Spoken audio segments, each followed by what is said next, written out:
Have a happy hour. Are you satisfied where you are right now? Like right at this moment. If you're not first, you are last. Welcome to the Biz Talk Happy Hour, where we talk about side hustle, money, social media, how to make money on social media, even with a small following, how to get confident on camera. This show continues to evolve. Today, I'm bringing you a very special episode of the recession and how it's affecting a lot of people financially, mentally. Like people are just living in that fear of uncertainty. So I wanted to share that with you because it may resonate with you. Doesn't matter what type of online business you have. Let's go ahead and watch all about the recession.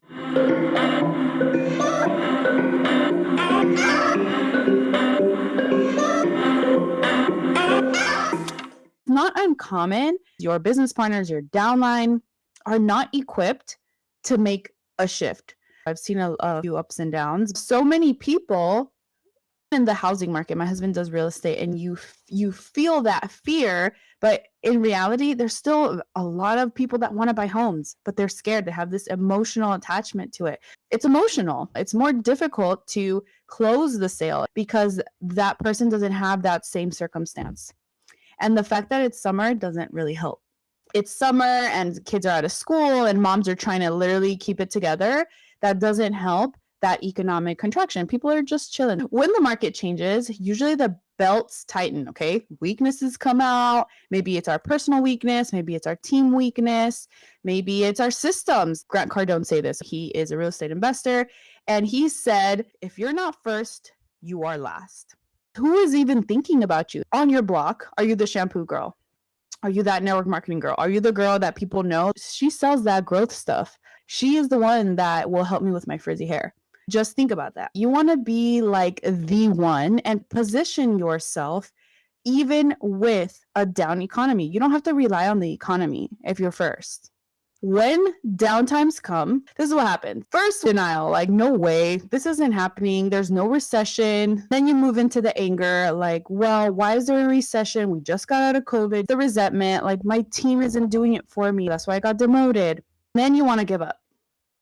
Like, should we keep going? Like, this sucks. You will recover. Because when you have that time to heal, that's when you start getting creative. You find new solutions. Okay, like this isn't working. So what else can I do? How can I get my passion back? And no, I'm not saying work yourself to the burning ground. Okay, I'm just saying you can be creative and find ways to maybe have people come over, have fun pool time, have a happy hour. Are you satisfied where you are right now? Like right at this moment. If you are satisfied, and you're like, it's fine. I'm only making $100 and I'm happy with that. That is amazing. That's great for you. The very first thing that happens is this was me, the cheerleader response. Nope, there's no recession. You might just be in straight up denial. There's still reduction in revenue. People are getting laid off. Not everyone, but there are a few people that are scared and they lay off their people. Lenders aren't lending as much. It's not that we're just completely going downhill, but it is happening. Number 2, who's guilty of saying this? We need to get back to basics to be able to get that 2020 revenue. Let me tell you why this is not 100% correct. In 3 years, they like quadrupled. Insane amount of growth. It was 758% of growth in revenue. They didn't go back to the basics. The basics were always there. Your team will continue to grow because there's going to be market partners and business partners that leave. So your basics always have to be there no matter what. You always want the fundamentals in your business. Our team went from 2019 to 2020. We decided to shift immediately and we were not going back to the basics. We had the basics in place, onboarding systems, and then we had to completely do something different. We went through the cheerleader response, like, yay, no recession. Number 2. Okay, how are you liking this video so far? Let me know in the chat.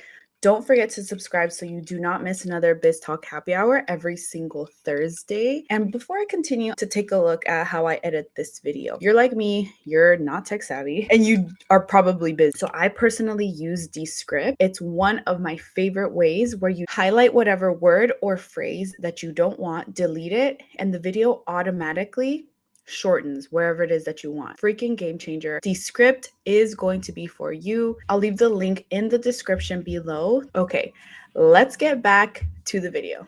Number 2 was, okay, let's go back to basics. Number 3 is the straight up quitters. And it's not a bad thing. It's just, if you would have quit tomorrow and it's okay with you to quit, then that's okay with you.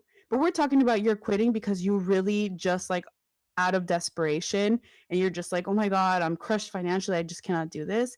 You have the support and you have the team. And it's sometimes we just have to talk to someone and figure out something else. Because it is very true. We feel this. We feel the emotions of this weird last 3 years, basically.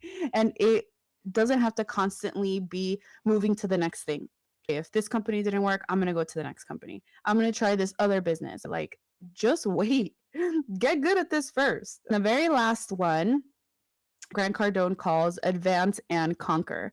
It's very simple how I talked about it before. If you're not first, you're last. You need to conquer not just your emotions, but really how you build this business. You get to control your market, your space, the way that you talk to people. You have control of how many people you talk to. How many prospects do you have in your warm leads?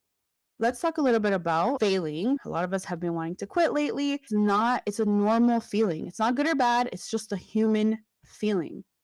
You cannot avoid the failure. If you had those feelings of stopping, failing, all of that, and maybe you did pause for a little bit, you have to learn the lessons so you don't continue repeating the same thing over and over. What you're going to do is learn the lesson and apply whatever it is that you learned. I'm going to get a little personal with you because she said I was director. And that was so hard because I had an emotional attachment to the rank. It doesn't matter if you didn't hit the goal. What amazing things did you do this month? Don't worry, I'm healed.